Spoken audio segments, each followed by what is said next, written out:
Hello and welcome to my channel Florist Patch. This is the second part of the dark rose tutorial in which we are going to paint the shadows. So the first step for that is to mix a shadow color and select all the colors that we're going to use for that beautiful rose.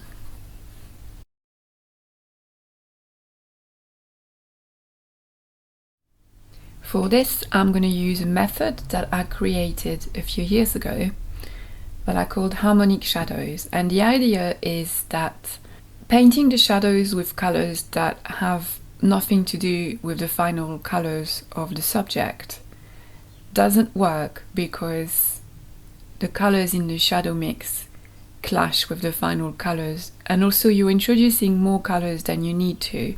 And in order to keep your mixes clean, it's a good idea to have as few colors as possible. So starting with the principle that any primary color, set of 3 primary colors, one yellow, one red, one blue, will mix a gray or black, I choose my 3 primary colors for my shadow colors depending on what colors I'm going to use for my final subject. So for this one I'll start with the blue. Because it's a very velvety texture, I would like my shadow color to granulate so that it will have some texture to start with. Now French ultramarine granulates, and it's also a blue that makes a beautiful purple because it's purple bias blue. So for the blue I'm going to use French ultramarine.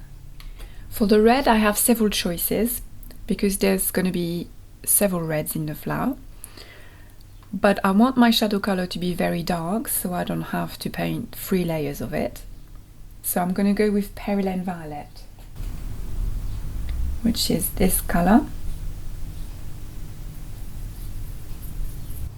And for the yellow, as I'm going to use translucent yellow in the foliage, that's what I'm going to use as well for the shadow.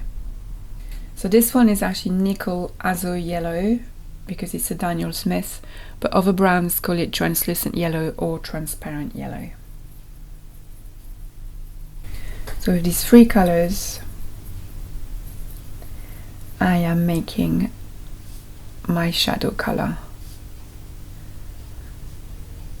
Because the rose is quite big, I am going to use some tube versions of the color so that I don't have to use loads of pans all the time. So using paint coming from the tube, I've made a bigger and darker pool of the shadow color, which come to this. So it's just the same 3 colors but a lot more concentrated, and that's going to make a very luscious color shadow for my rose. Now because it is granulating, you can see, well I hope you can see that it's separating on the palette, so I will have to remix it all the time to make sure that the shadow doesn't go too yellow or too red or too blue. Having said that, I also quite like when the color changes slightly in different areas of the painting, as long as it's the same mix and the same colors in it, because it gives more variations to the subject and it looks more natural. But still I will sort of rejig it a little bit in here from time to time. Now for my other colors, I am going to use, well, French ultramarine and Perilene Violet will both be in the rose, and nickel azo yellow will be in the foliage, but I'm also going to use different purples and magentas in the rose. So I've got quinacridone magenta, which is also Daniel Smith's color, but as long as you have a bright magenta you can use that. I'm also going to use quinacridone fuchsia, which is redder. It's somewhere between alizarin and magenta. Permanent alizarin crimson, and of course Perilene Violet. For the foliage, I'm going to use a sap green as a base. My favorite sap green is the Royal Talents Rembrandt, and I will alter this with the nickel azo yellow and a touch of magenta for the lighter bits, and I will add French ultramarine where it gets darker.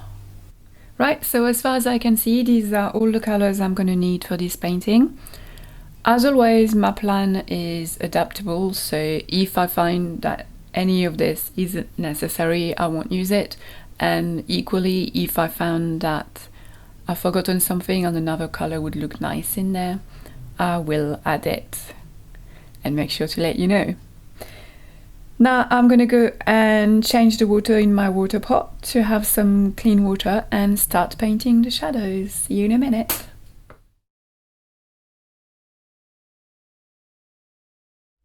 Are you ready to paint some shadows? Okay, let's make a start. It doesn't really matter where you start really, except for the first couple. Maybe I would start in a place that isn't too conspicuous, that if I mess it up it's not going to show too much, because when you paint the first couple of washes wet in wet, you don't really know how quickly it's going to dry, how much time you have to work it, so there's a bit more of a risk to not do a perfect wash. So I'm going to start with this one because this one is a very strong shadow and it's pretty much going to be completely dark, so I don't need to be too worried about what it's going to look like.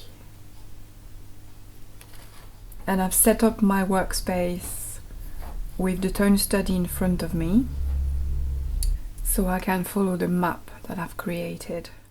And it doesn't matter either which order I'm painting my shadows in, as long as I don't do one that's touching one I've just done, so that they don't merge into each other. So each new area of shadow, little patch of shadow that I do, I need to make sure that everything around it is dry. I'm working my way around the flower, one petal at a time, making sure that I'm going dark enough so that I don't have to do another layer of shadow. If you're not bold enough with the dark mix the first time round, that it's entirely possible to do another layer of shadows, even 2 or 3 layers or 4 layers, but I always try to do them in one go. Probably because I don't find them quite as interesting as the color bit, and I just can't wait to get to play with the colors.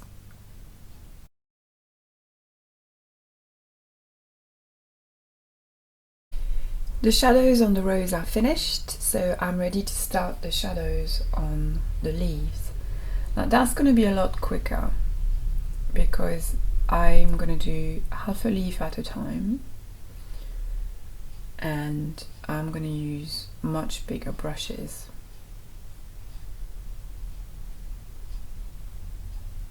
For the brushes, I'm using 2 different ones.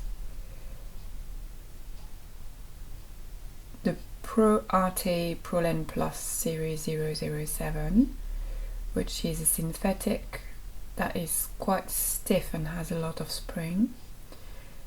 And I'm also using the Princeton Neptune, the round one, which is also a synthetic, but it's very, very soft. It's a synthetic squirrel, so it's a lot softer than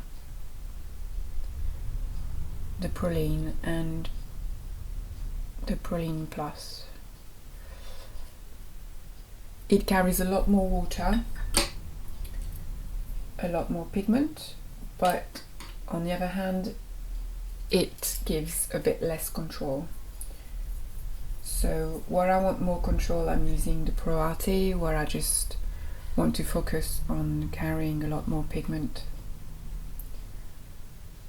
or a lot more water, I'm using the Neptune.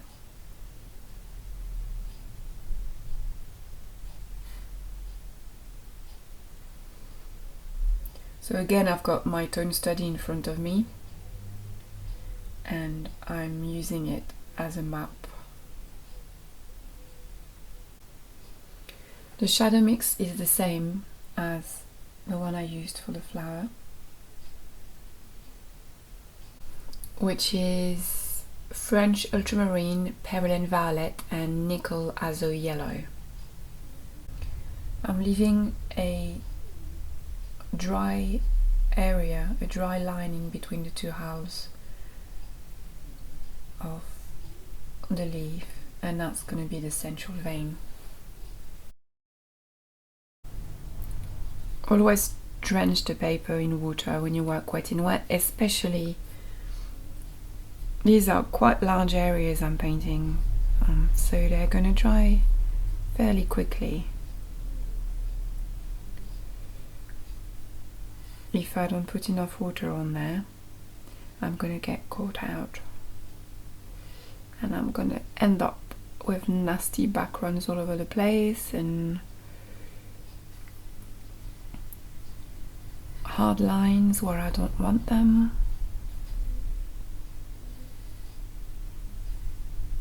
So always plenty of water, and this is where the Neptune is good to put the water down because it swells so much in the water. It carries a huge amount. Using the same mix on the foliage and the flower ensures that the two look like they belong together. If you start using different colors in the shadows on different parts of the subject, it will start looking a bit bitty, you know, like, okay, there's a rose here and there's some leaves there, but what's the relation between the two? Because already one's going to be a deep burgundy red, the others are going to be quite a bright green. So using the same color mix in both gives some unity at the back of it all.